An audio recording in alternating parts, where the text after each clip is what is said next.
आज म यहाँहरूको लागि छिट्टो मिठो बनेर तयार हुने मुसुरोको दालमा लौका मिसाएर बनाउन जाँदैछु। नमस्कार, स्वागत छ यहाँहरूलाई मेरो घरेलु किचनमा। खानको लागि पनि स्वादिलो र थोरै सामग्रीमा बनेर तयार हुने मुसुरोको दालमा लौका मिसाएर एकदमै स्वादिलो तरकारी बनाउन जाँदैछु। कृपया भिडियो अन्तिमसम्म हेरिदिनुहोला। मन परेमा लाइक एन्ड सेयर पनि गरिदिनुहोला। आउनु सुरु गरौँ यसलाई बनाउन। सबैभन्दा पहिला त मैले मुसुरोको दाल सफा गरेर लिएको छु 1 कप जति। त्यसै गरी 500 ग्राम लौकालाई बाहिर बोक्रा तासेर फालेर भित्रको गुदी शुद्ध यसरी क्युब आकारमा ठुलो आकारमा काटेर लिएको छु।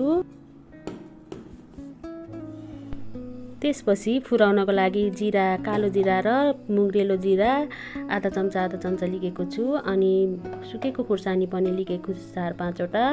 त्यसै गरेर तेजपत्ता, लसुन पनि राखेर फुराउन जाँदैछु। त्यसपछि टमाटर पनि लिएको छु र साथसाथै एउटा ठुलो साइजको प्याज पनि लिएको छु। अब भने मुसुरोको दाललाई पखालीओरी सफा गरेर एकछिन छोपेर केही बेर भिजाउनु पर्छ। लौकालाई पनि पखालीओरी पानी फालेर लिएको छु। अब भने पकाउने प्रोसेसतिर जाउँ। ग्यासको हिट अन गरेर मैले कुकरमा पकाउन जाँदैछु। कुकर बसालिसकेको छु र 3-4 चम्चा जति तोरीको तेल राखेको छु।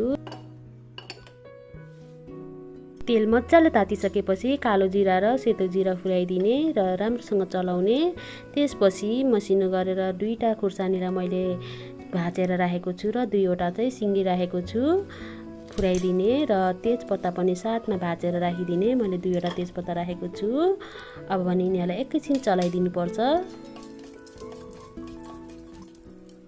यदि हजुरहरूलाई पिरो एकदमै मनपर्छ भने अझै चुकेको खुर्सानी थप गर्न सक्नुहुन्छ। अब भने मैले थोरै सर्सोलाई राखेको छु। सर्सो राख्दाखेरि लौका र मुसुरोको दाल एकदमै स्वादिलो हुन्छ।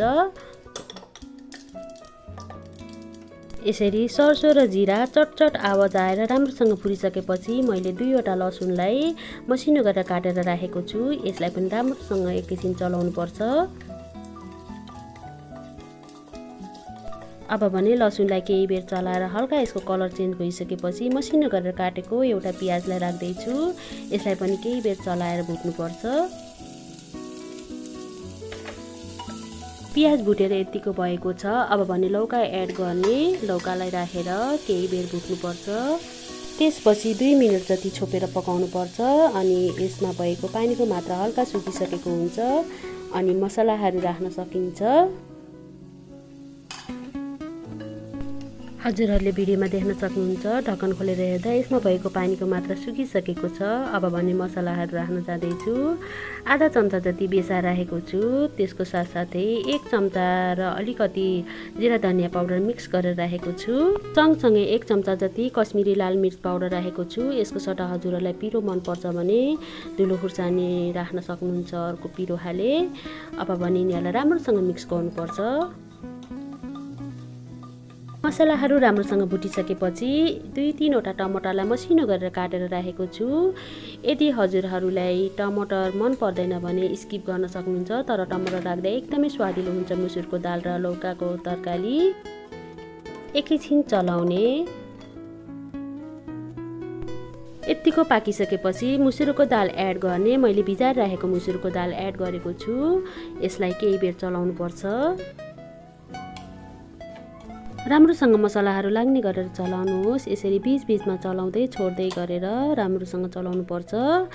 अब भने मैले आफ्नो स्वाद अनुसार नुन राखेको छु 1 चम्चा र अलिकति। नुन र पिरो चाहिँ आफ्नो स्वाद अनुसार राख्नुहोला। चलाउँदा यतिको भइसकेपछि मैले पानी एड गर्न जाँदैछु। झोल कतिको मनपर्छ त्यही अनुसार पानी राख्नुहोला। मैले 2 गिलास र अलिकति राखेको छु। यसो चलाइँदै गरेर अब भने कुकरको बिर्को लगाएर सिटी लगाउनु पर्छ। मैले 1 सिटी लगाएको छु। मिडियम हिटमा पकाउनु होला। अब भने ग्यासको हिट अफ गरेर सिटीमा भएको हावा आफै जान दिनुहोस्। केही समयपछि ढक्कन खोलेर हेर्दा हजुरहरूले भिडियोमा देख्न सक्नुहुन्छ कति मजाले पाकेको छ। मुसुरोको दाल पनि मजाले पाकिसकेको छ र लौका पनि मजाले पाकिसकेको छ। स्वादको लागि मैले आधा चम्चा मिट मसला र आधा चम्चा गरम मसला राखेको छु। यदि मिट मसला राख्न मन लाग्दैन भने 1 चम्चा गरम मसला राखेर केही बेर छोपेर पकाउनु होला। एकदमै स्वाद आउँछ गरम मसलाले। यतिकै चलाउँदै म्यास गर्दै लौका र मुसुरोको दालको तरकारी रेडी भइसकेको छ। हजुरहरूलाई अझ झोलिलो मनपर्छ भने यसमा अलिकति पानी राख्न सक्नुहुन्छ।